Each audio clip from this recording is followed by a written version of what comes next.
I am really excited, like I've never been excited before, Sherry Sidoti, to talk to you today about your book, A Smoke and a Song, that's coming out on the 1st of August.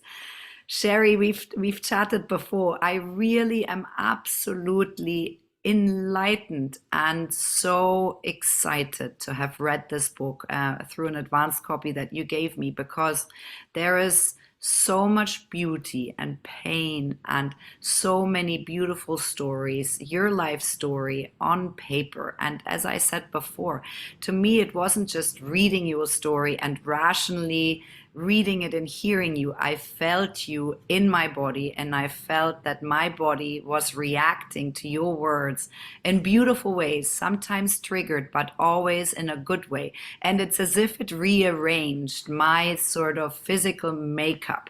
And so that's a serious testament to your incredible craft of writing and of being so truthful and authentic, and the story of your life that is a story of learning to love yourself, all the pieces of yourself, giving yourself permission to feel it all. And that really is poured into the pages of the book. Tell us a little bit about your process of writing. When did you feel this is the moment? When did you play with the idea of writing your memoir? Whew. Well, first off, I just want to take in what you just said because it means the world to me. And it is what you just said is very powerful. The part about something internally rearranging as you were reading it, because that is probably the biggest wish that I could have for somebody who, it's beyond the wish that I could have for somebody reading this book. It's like you put stuff out there, you really don't know how it's going to how someone else is going to integrate it, or if they even will. So thank you so much for your words, Stephanie, and for inviting me here today. um well, and when we first met, I believe I was just sitting down to start to write. Like Exactly. these stories were just beginning to come out of me. So I feel like our journey has really been part of this book writing journey and publishing for me. So thank you for being such a big part of it. I did not sit down and say, I'm going to write a book. I didn't think that I was going to sit down and write these incredibly vulnerable and cathartic moments in my life and put it on the page for others to read. That certainly wasn't my intention. When I first started to write, it was more for my own process. I have been teaching and practicing yoga and somatic healing arts and trauma therapy, and I've been in the life of healing. Like healing has been my jam for years, both personally as well as what I offer professionally. And when I sat down to write, it really was to gift back to myself in a few different ways.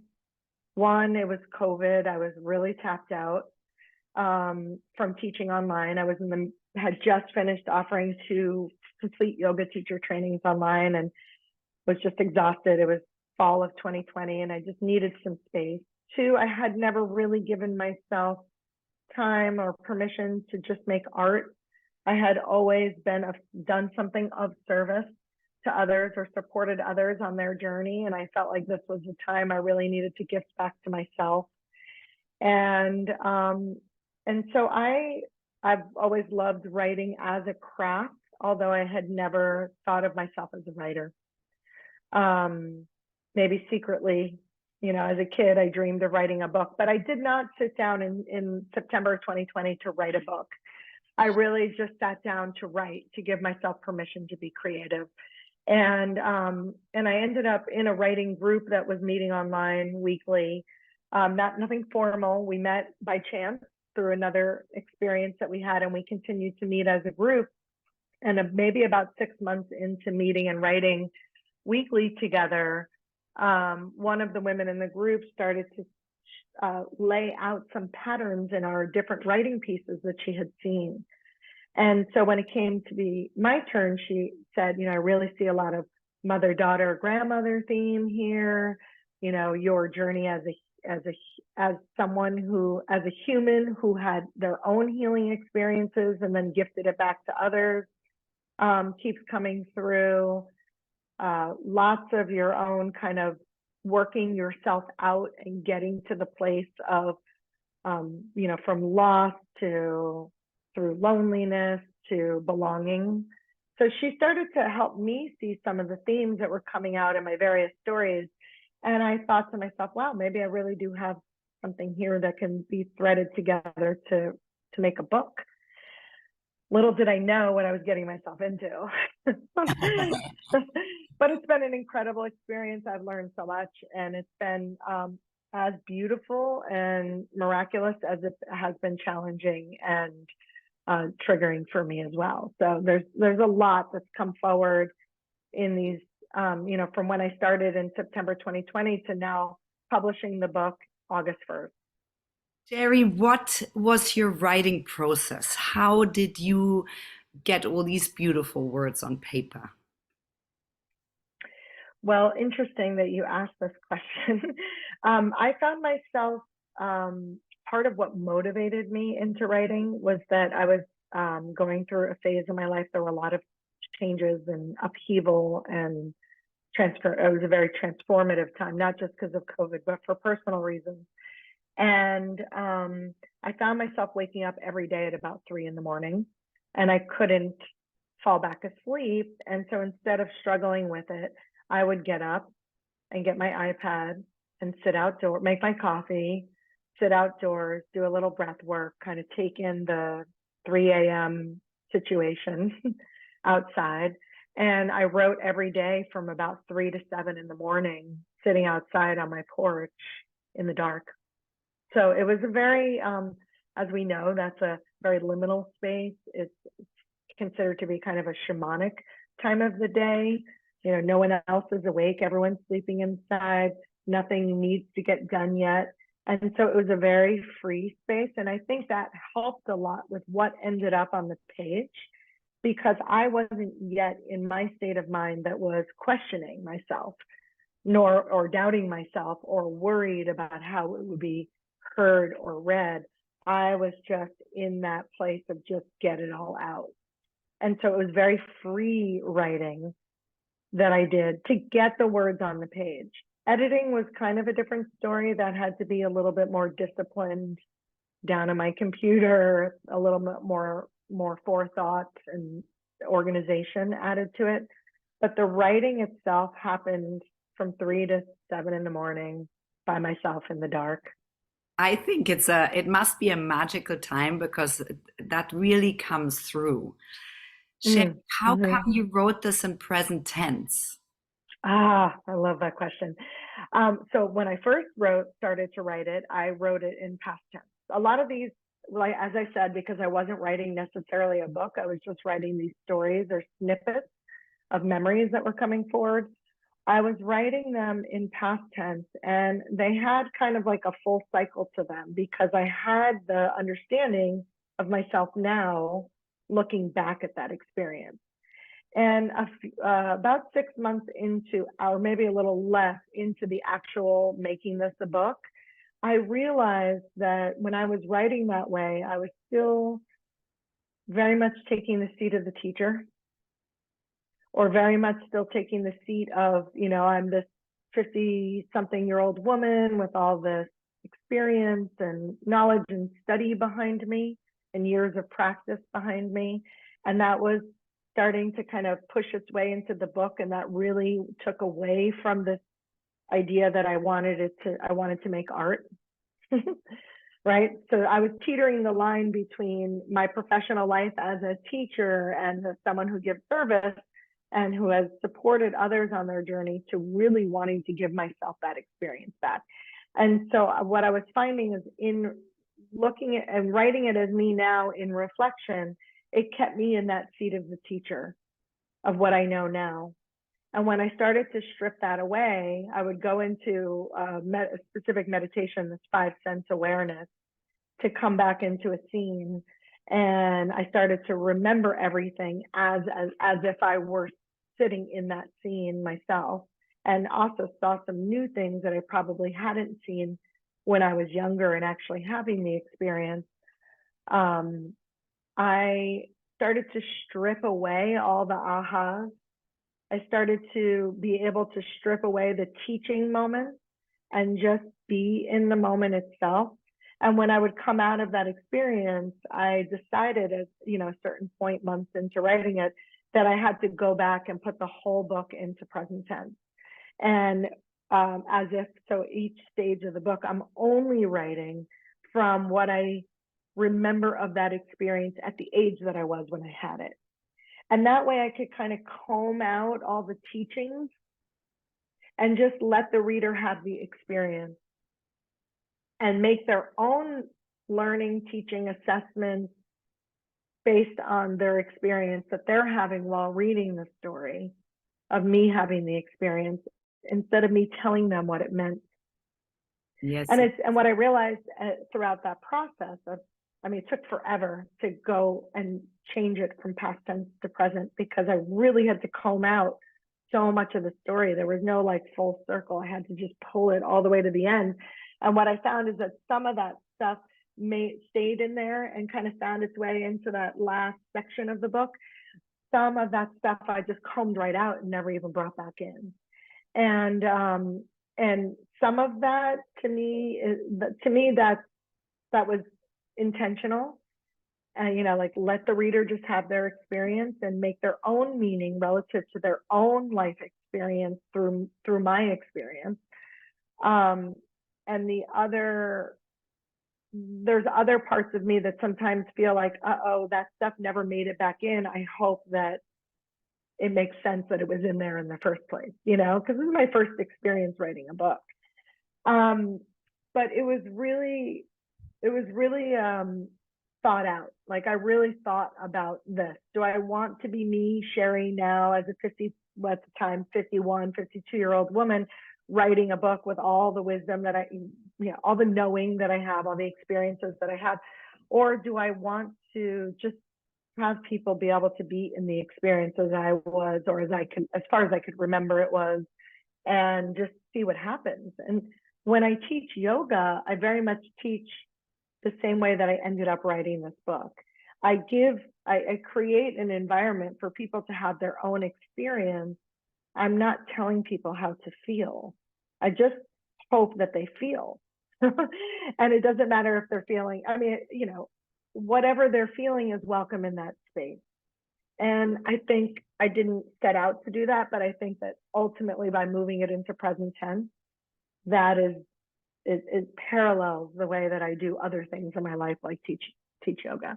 I think is the most genius thing, Sherry, because you really Mm-hmm. are building, and we are with you in building this wisdom that you have achieved and that you will keep achieving. And so it's a really natural way of doing it. Mm-hmm. And it's this build up. You have these three different big chunks in your book.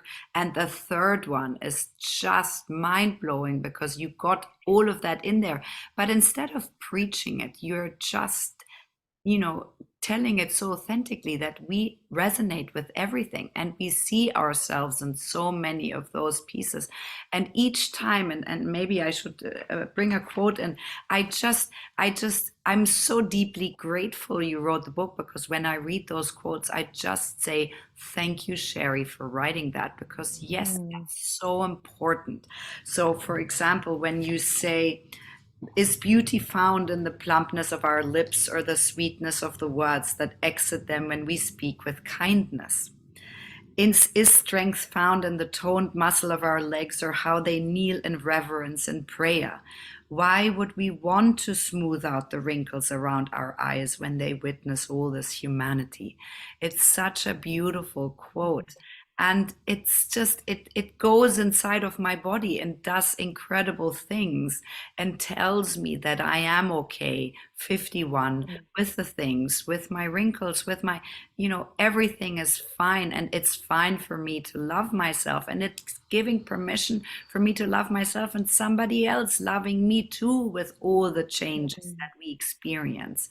So I just, you're not talking to me just in words. You're talking to me in serious, you know, how I see life and how I want to see life and how I want others to see life. And that's almost a physical process for me to internalize that and to have permission to do it.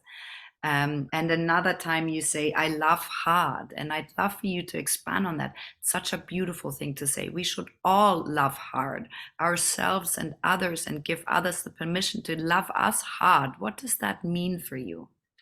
Mm, wow. I do love hard. There are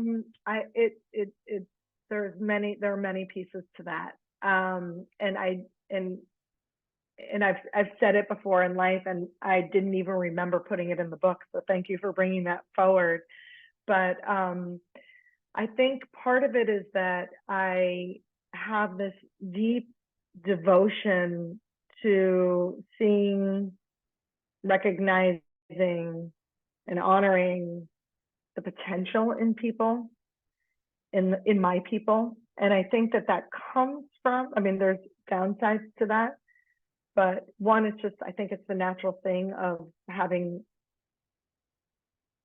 I think when we come from an upbringing, or our family of origin comes from people who you love so deeply as a child, but they make so many mistakes, as do you, right? Or as do I. And I witness all of these mistakes being made, or I learn as I go about all these fallibilities of humanness. And yet the love that I have for these people is so deep, it does end up translating as an adult to someone who, maybe to a fault, understands humanity in the way that we can forgive, that we all make incredibly intense mistakes, and yet it does not make us bad people. And so I think my loving hard is this fierceness to not give up on people, even if they've hurt me or others, even if they've made mistakes, even if they show what we would naturally call like true colors. And that comes to a fault, because, you know, some relationships are not meant to last, or not meant to be given that much grace. But I think that I have such a strong understanding that as humans, we come with this full array of light and dark, and sometimes we're going to express those in moments in life, and we've made mistakes. I think because I have made so many mistakes, I can see those in others. So one part of loving hard is this fierce determination, to almost like a stubbornness, right? To pull out and see the humanity in people, and not expect people to be perfect in any way, because I don't want that expectation on myself, and it's too binding. And so I'm willing to give that grace to others. But in that process of, so that's like one aspect of loving hard. And then the other aspect of loving hard is like, you know, I'm a hardcore New Yorker. I'm intense. And so my so my loving heart is also loud and willing to have big arguments, and go to get into the stuff, and keep pushing it. And sometimes that's a lot for people. Not everybody wants to love like that, right? So maybe the grace that I give others is that they can be really intense and make some big mistakes, and I'll still see the reason why, you know, the relationship is worthy of my time and attention and love and devotion. And also I expect that same grace from others. And I don't think everyone comes with that same set of, you know, that same hardwiring that I have. Yeah. And so I feel like it's a thing to say. I think it's true to say I love hard. Like, I will love you and love you and love you, right? But I will also demand from you that we go there, and we continue to go there, and that we not everything's nice and easy. Yeah, I love that it resonates so deeply with you, Sherry, and I feel very uh, close to you when you say that, because I feel the same way. And yes, it does trigger many other people, and many people don't Hmm. know that. But I think we are in times when we don't, the times are over where we're not making our voices heard and our feelings felt. And so I think that it's very important also for our children to be able to sit with what's uncomfortable and to be able to go Hmm. and really dissect it. And it doesn't matter Hmm. how we dissect it as long as we go there. And so I love that. Hmm. I think it's very inspiring. And that really is something, the stubbornness of yours, that, that's a thread that you weave in the book, in each of these pages. And that gives us, again, permission to do that and to go there and to look that in the eye and say, okay, this is a problem. Let's get in there and let's figure it out. Let's get there. And, Hmm. I Hmm. have to read another quote, which I love. This circle can have the power to make us better, I say. It can make us bitter. I vote for better. And so I love that quote, because that is the thing, that we have the choice in our life at every second and every minute of every day to, to look at things in a bitter way, or a better way. We have the choice in every second, and those choices we make will define our lives. And how you turned around, or not turn around, but how you got to the point where you really love your mom hard, see her for what she really is, and how you accompany her in her last stage of her life, to me is the most beautiful inspiration. Mm. Mm. Thank you. Yeah, that quote came from one of the stories where we were celebrating my mom's 80th, and it was my sisters and I, and we each planned something specific for her 80th birthday, and each each one of us planned something that perfectly fit our personality.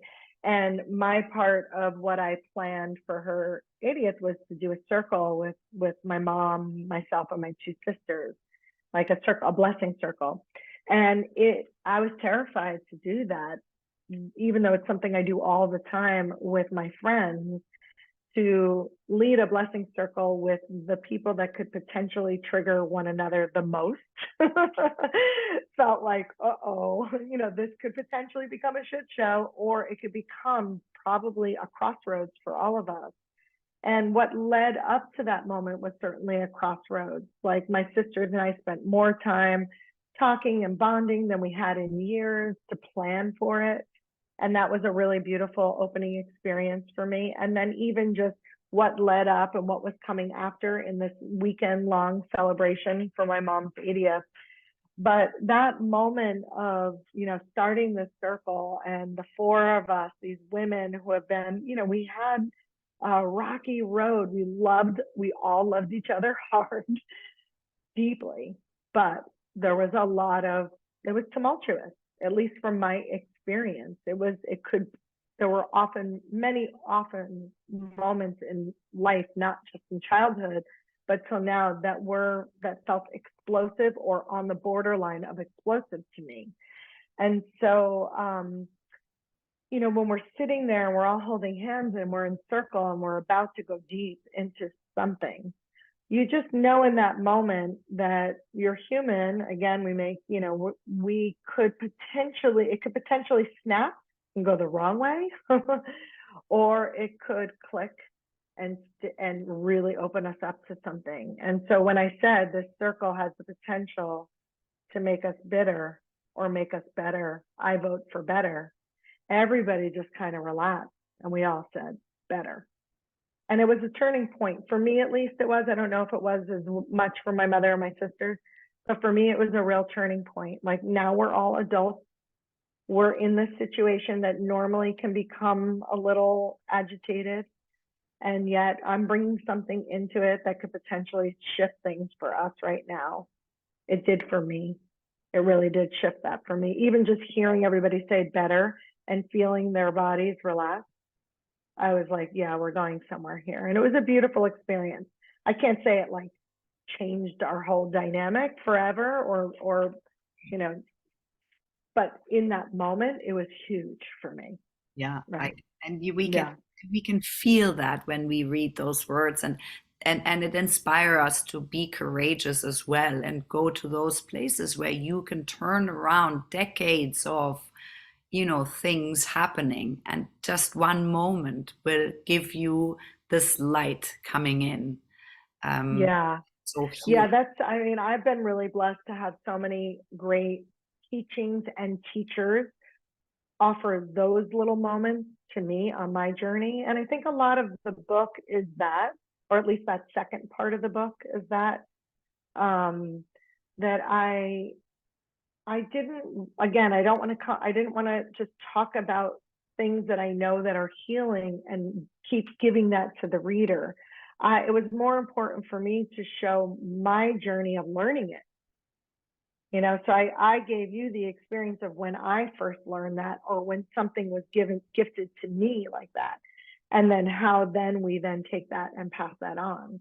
And so, having been gifted many beautiful teachings that came from everyone from, friends and lovers and my son and actual teachers that I've had, and, experiences that I've had where uh, some gift has been given to me to shift and change maybe some inherited trauma or some karmic lineage that can switch gears and doesn't have to perpetuate. I then, our role is to then gift that back. So it's somewhere along the way, something came to me that said, you have a choice right now to have this experience be bitter or better, maybe not in those words, but then that was digested and integrated through my life, and then I could then pass that on. Yeah, and I think that makes it so close. That to me is the real way of healing and being a healer, and passing on those things by through storytelling, which is so much more Mm-hmm. powerful than just putting these bits of wisdom out into the world that people then have to chew up. You're basically showing us through your story how you did that, and that makes it easier for everybody else, which is so powerful, Sherry. Sherry, I'm Mm-hmm. wondering, what are your learnings? What are your takeaways? What what tips would you give someone that maybe is at the stage now and there is something brewing? Tell us about your learnings. Yes. Wow. Well, we would probably need like 4 days to go through it all because I'm making mistakes and I'm learning along the way. But if I had to sum up a few, I would say that one of the most important things that I discovered in the writing journey, and then even more so in editing, and then now layering and publishing and putting it out into the world, is to really have your own network and circle of support. That is so unbelievably necessary. I probably learned a little late in the stage of my process, probably took me a little bit longer than would have been useful, but I'm talking all of it: therapy, friendship, editors. So on every level that you have your team of support, I really needed that. It's very useful when you're writing memoir and you're going back into memories that are could potentially it's healing to go back into it, and also there is some potential for it to be harming, not only for yourself but for the other people in your story. So that's another thing I would say that has been a big learning, is to find your real own true north of what feels in alignment with you and what doesn't, in terms of what to tell, what stories to tell, and how to tell your story, is particular when it involves other people, um, and then to bring them into the fold in a way that's appropriate for you. That does not mean that you have to share your writing or get people's approval. That's really dependent on each author and how they feel they can walk that line themselves. There's no judgment there. I was in so hyper focused mode when I was writing, and it was such a personal healing journey for me and the pages, that it wasn't until like really I saw this and opened it up and was like, oh, wait, other people are in this story. Oh, right. I might want to touch base with them and let them know. I mean, it wasn't that I didn't ask permission. And I asked everybody permission. Those who asked me to change their names or identifying details, I did. There's a lot in the story that, details have been changed. Time has been compressed or stretched. Entire people and things are omitted from stories and scenes. There's a lot that I just intrinsically knew to do. But at the same time, there is still relationship. So this is going to live on its own, but my relationships continue. So one of the biggest teachings was the discussions to have with those closest to me who are in the story, who wanted to continue to dive in together because of what they found in themselves in here. And so that's been a really interesting experience as well. But I would say the biggest one is to have a team of support, professionally as well as personally, to make sure that you're being padded in all directions so that as you go through the experience, you're able to process these memories again and again and again. Yeah. I know that was a long drawn out answer, but No, I love that. I think there's so many themes where there's been big teachings that, and it depends on the stage of the process. yeah. Yeah. And I would say that, there were a couple of guidelines I tried to use, but I don't think I did it that well because I have had some pushback from some people who I love dearly about some of the things in the book. And I don't blame them. And I'm here to listen to what it brings up for them. And like I said, let the book live on its own, but our relationship is what's most important. So let's continue to, explore these themes together. But I do think that it's, useful and important to, one of the guidelines that I kind of tried to do, again, I didn't do it so well, was if it's not my story, it's not my story to tell. But if it is my story, I can tell it however I remember it or however I want to tell it. And one way that I tried to kind of work around that without pissing too many people off was instead of telling, because you have to tell other people's stories when you're writing a book because you need people to understand these characters, that you're building them as a character as well. So you're not, I don't want the whole book to be in my head. If I'm going to have dialogue with another being in relationship, which is most important, you have to develop the other characters as well, or the other people in the story. So instead of trying to impose my memory or my idea of them on the page or their story that had nothing to do with me, I was trying to remember when they told me it about themselves and write that scene. So I don't know, I'll just use, there's a scene where I find out a lot of history about my mother.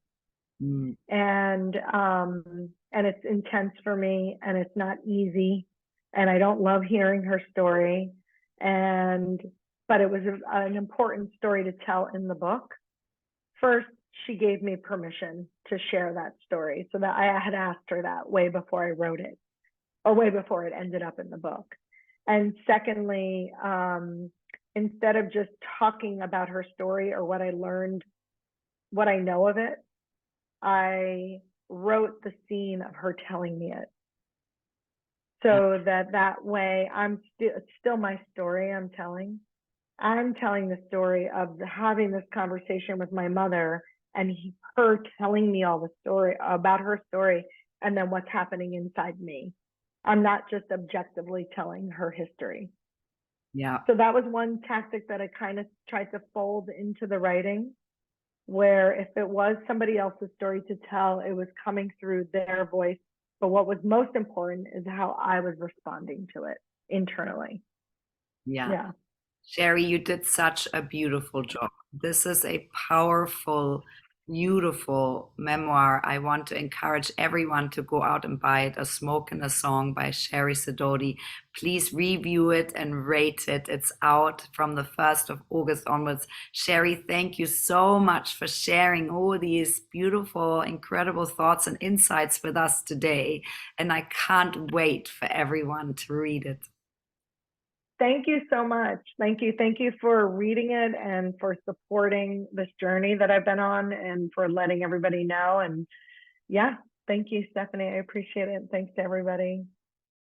My interview with Sherry Sidoti, the writer of A Smoke and a Song, has been really inspiring. And I wanted to add a quote by Chelsea Handler, the New York Times bestselling author and comedian, who says, inspiring and reflective. A Smoke and a Song should be required reading for anyone looking within and beyond. Sherry Sidoti weaves us through a journey of self-discovery, heartbreak, and self-actualization. She brings to life each part of ourselves, the parts we know and the parts we have a harder time listening to, all in the name of self-love, which sums up my feelings. And we're so thankful to Sherry for writing this book.